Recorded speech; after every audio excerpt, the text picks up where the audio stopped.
भारतीय संविधान के निर्माता, चिंतक, समाज सुधारक डॉक्टर भीमराव अंबेडकर भारत की बड़ी शख्सियतों में से एक थे।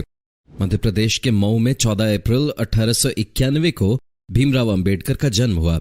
बाबा साहब वो हैं जिन्होंने देश से छुआछूत, जातिवाद को मिटाने के लिए बहुत से आंदोलन किए। इन्होंने अपना पूरा जीवन गरीबों को दे दिया। दलित और पिछड़ी जाति के हक के लिए इन्होंने कड़ी मेहनत की। आजादी के बाद पंडित जवाहरलाल नेहरू की कैबिनेट में पहली बार अंबेडकर को लॉ मिनिस्टर बनाया गया था, लेकिन फिर भी भीमराव अंबेडकर के बारे में आज भी पूरा भारत नहीं जानता है। तो दोस्तों, आइए आज हम भारत के संविधान निर्माता भीमराव अंबेडकर के बारे में जान लेते हैं। लेकिन दोस्तों, अगर आपने अभी तक हमारे चैनल को सब्सक्राइब नहीं किया है तो नए वीडियो के अपडेट्स के लिए जल्दी कर लें। दोस्तों, भीमराव अंबेडकर के पिता का नाम रामजी मलोजी सकपाल और माता का नाम भीमाबाई था। अपने परिवार में वो सबसे छोटे और अपने माता पिता की 14वीं और आखिर संतान थे। उनके पिता इंडियन आर्मी में सूबेदार थे और उनकी पोस्टिंग इंदौर के पास मऊ में थी। 1894 में पिता के रिटायरमेंट के बाद उनका पूरा परिवार महाराष्ट्र के सतारा में शिफ्ट हो गया। कुछ ही दिनों के बाद उनकी मां चल बसी, जिसके बाद उनके पिता ने दूसरी शादी कर ली और बॉम्बे शिफ्ट हो गए, जिसके बाद अंबेडकर की पढ़ाई बॉम्बे में हुई। 15 साल की उम्र में उनकी शादी 9 साल की रमाबाई से हो गई।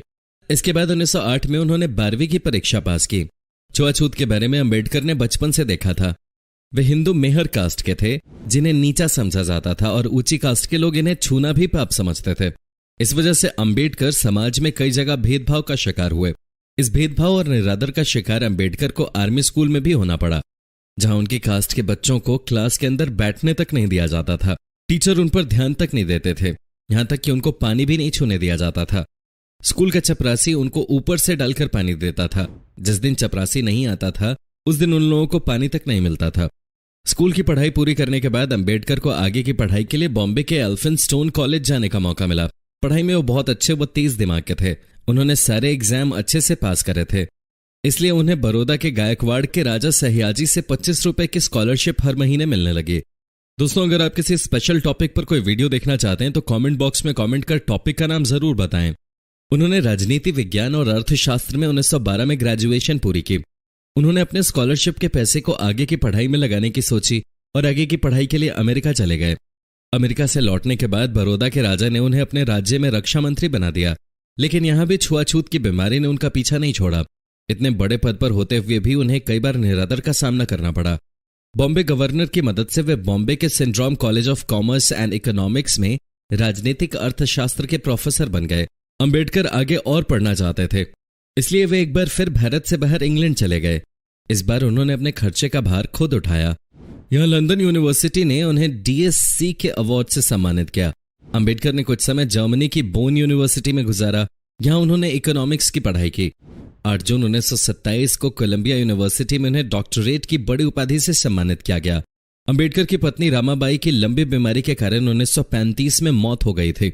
1940 में भारतीय संविधान का ड्राफ्ट पूरा करने के बाद उन्हें बहुत सारी बीमारियों ने घेर लिया। उन्हें रात को नींद नहीं आती थी, पैरों में दर्द बढ़ गया था और डायबिटीज भी बढ़ गई थी, जिस वजह से उन्हें इंसुलिन लेना पड़ता था। इलाज के लिए वे बॉम्बे गए, जहां उनकी मुलाकात एक ब्राह्मण डॉक्टर शारदा कबीर से हुई। डॉक्टर के रूप में उन्हें एक नया जीवन साथी मिल गया। उन्होंने दूसरी शादी 15 अप्रैल 1948 को दिल्ली में की। 1954-55 के समय अंबेडकर की सेहत काफी खराब रहने लगी थी। उन्हें डायबिटीज, आंखों में धुंधलापन और कई तरह की दूसरी बीमारियों ने घेर लिया था। 6 दिसंबर 1956 को अपने घर दिल्ली में उन्होंने अंतिम सांस ली। उन्होंने अपने जीवन में बौद्ध धर्म को मान लिया था, इसलिए उनका अंतिम संस्कार बौद्ध धर्म की रीति के मुताबिक ही हुआ। 1950 में अंबेडकर एक बौद्धिक सम्मेलन में हिस्सा लेने श्रीलंका गए। वहां जाकर उनका जीवन बदल गया। वे बौद्ध धर्म से अत्यधिक प्रभावित हुए और उन्होंने धर्म रूपांतरण की ठान ली। श्रीलंका से भारत आने के बाद उन्होंने बुद्ध और उनके धर्म के बारे में किताब लिखी और अपना धर्म बदल लिया। अपने भाषण में अंबेडकर हिंदू रीति रिवाजों और जाति विभाजन की घोर निंदा करते थे।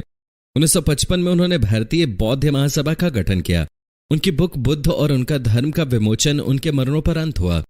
भीमराव अंबेडकर को संविधान गठन कमेटी का चेयरमैन बनाया गया।